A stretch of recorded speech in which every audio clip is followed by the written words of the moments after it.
સુરત ઉધનાની ગાયત્રી સોસાયટીમાં આવેલી ગોકુલ બેકરીમાં ગત રાત્રિ દરમિયાન ચોરીની ઘટના બની હતી। ચોરોએ દુકાનનું સજ્જ તોડી અંદર પ્રવેશ કર્યો અને 2 લાખથી વધુની રોકડ રકમ ચોરી કરી રફુચક્કર થયા।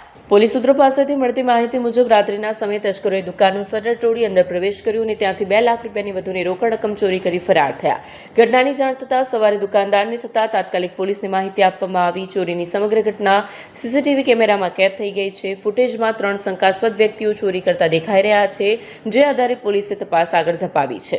ઘટનાની જાણ થતાં ઉધના પોલીસ સ્થળ પર પહોંચી તપાસ હાથ ધરી અને સીસીટીવી ફૂટેજના આધારે આરોપીને ઝડપવાના સફળતા મેળવી હતી। ઉધના પોલીસ સ્ટેશનમાં આવેલ એક ગોકુલ ફરસાણ અને ગોકુલ લાઈવ કેક એની જે દુકાન છે એનું શટર ઊંચું કરીને એક ગરફોડ થયેલું, જે સંદર્ભે ઉધના પોલીસ સ્ટેશને જે એના સીસીટીવી વગેરે ચેક કરતા એમાં હિરેન ગોહિલ અને ભગીરથ મકવાણા જે બે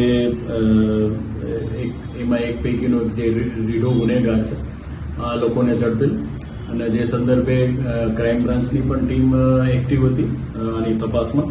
એ લોકોએ મોહમ્મદ અને ડેનિસ ગોકારી અને પ્રિન્સ જીવારામ ભાર્ગવ એટલે આ રીતે કુલ 5 આરોપીઓ ઉધના અને ક્રાઇમ બ્રાન્ચ દ્વારા ઝડપવામાં આવેલ છે। તે લોકો પાસેથી લગભગ જે ટોટલ રકમ ગયેલી 1,86,000 જેટલી, એ પૈકી હાલ 52,000 ઉપરાંતની રકમ રિકવર કરેલ છે અને એક મોટરસાયકલ અને મોબાઈલ પણ રિકવર કરવામાં આવેલ છે। આ સિવાય બાકીની રકમ રિકવર કરવા માટેના પ્રયાસો ચાલુ છે, તપાસ હાલ ચાલુ છે।